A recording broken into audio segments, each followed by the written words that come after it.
Nicolas Bouvier, aussi important soit-il, c'est vraiment l'homme de Troie. Ça n'est pas un écrivain, c'est juste un écrivain voyageur, c'est-à-dire et un poète.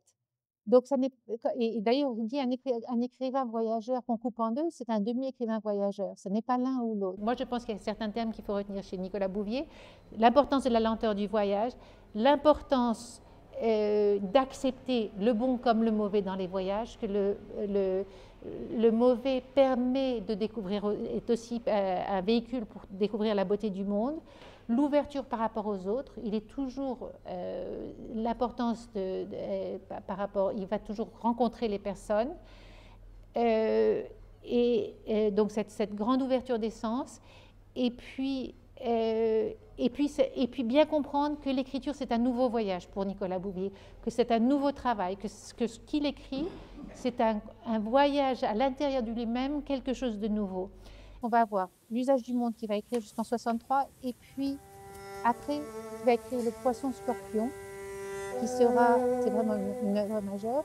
Entre les deux, il y aura les chroniques japonaises qui sont très intéressantes, mais qui n'apportent pas par rapport à la création artistique quelque chose. Il y a une première partie qui est historique, une première partie qui sont ses voyages, une partie à Hokkaido, une partie avec sa femme, qui c'est extrêmement intéressant, mais qui n'apporte peut-être ce qui est plus intéressant de se baser surtout sur l'usage du monde et la manière d'écrire et sur le Poisson Scorpion.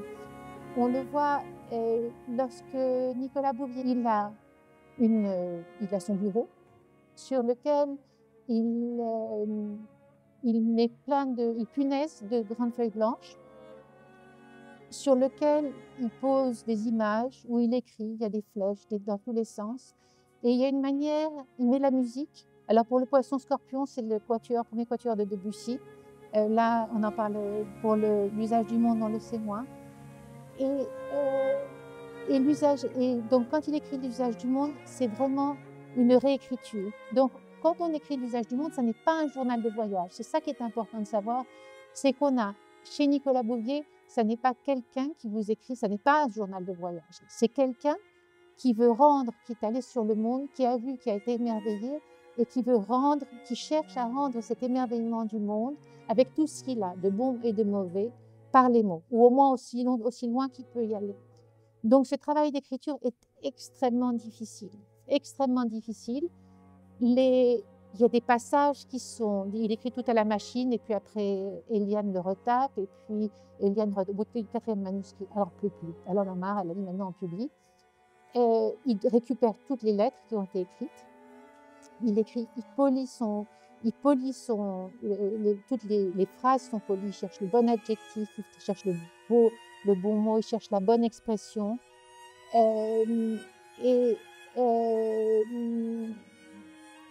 Et c'est quelque chose, et de la même manière, il a besoin d'épurer. Il a besoin d'épurer, et il y a beaucoup de choses qui ne se sont pas passées. Donc, quelquefois, il y a des passages qui ne sont pas vrais, enfin, qui ne sont pas vrais dans la réalité des faits, puisqu'on a le passage raconté par Thierry Vernet dans une lettre, mais d'un seul coup, parce que les sons, parce que l'heure, parce que l'odeur, parce que tout convenait, ça redevient un passage extraordinaire. Donc ils sont sur cette route, ils arrivent. Ces charrettes à roues pleines, il paraît qu'il en fut retrouvé d'exactement semblables dans des sépultures babyloniennes. Il y aurait donc 4000 ans que leurs essieux tourmentent le silence anatolien. Voilà qui n'est pas mal, mais sur la piste qui relie Bogaskoy à Sungurlu, nous sommes tombés sur plus ancien encore. L'après-midi était avancé, le ciel clair, nous traversions une plaine absolument vide.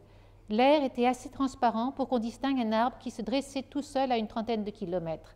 Et tout d'un coup, toc, toc, toc, tac, une grêle de légers chocs clairs et irrités qui s'amplifient à mesure que nous avancions. Un peu semblable au craquement d'un feu de bois, sec ou à ceux du métal chauffé à blanc et qui travaille. Thierry arrêta la voiture en blêmissant. J'avais eu la même crainte que lui, nous avions dû perdre de l'huile et les pignons du différentiel se mangeaient en chauffant. Nous nous trompions, car le bruit n'avait pas cessé, il augmentait même, tout près sur notre gauche. On alla voir, derrière le talus qui borde un côté de la piste, la plaine était noire de tortues qui se livraient à leurs amours d'automne en entrechoquant leurs carapaces. Les mâles employaient la leur, comme un bélier pour bousculer leur compagne et la pousser vers une pierre ou une touffe d'herbe sèche à laquelle ils l'acculaient. Ils étaient un peu plus petits que les femelles.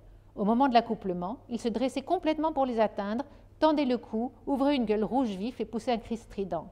Quand nous sommes partis, de toutes les directions de la plaine, on voyait les tortues se hâter lentement vers ce rendez-vous. Le jour tombé, on ne s'entendait plus.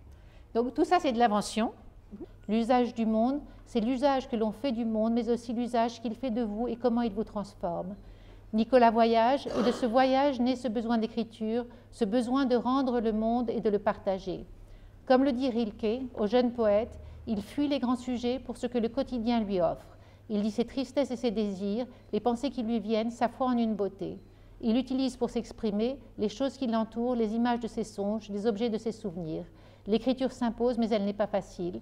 Notes de voyage, lettres envoyées à la famille, échanges épistolaires entre Thierry et sa famille, 480 courriers. Le premier manuscrit est perdu dans des conditions rocambolesques en Afghanistan. Il faudra recommencer. Dans le poisson scorpion, il s'y attelle de nouveau. Punaise de grandes feuilles blanches au mur de sa chambre pour noter ses idées, coller des images. De retour à Genève, ce sont 3 ou 4 manuscrits qu'Eliane, sa femme, l'aura aidé à taper à la machine. De même que le voyage l'a nettoyé, il veut épurer l'écriture. Les 3 livres que j'ai mentionnés sont les 3 seuls recueils qu'il écrira de son propre chef, ainsi qu'un recueil de poésie. Les autres seront des commandes. C'est de l'errance que surgit la création, mais contrairement au poète cherchant un idéal toujours déçu, Nicolas Bouvier est et restera le poète de l'humain et du partage.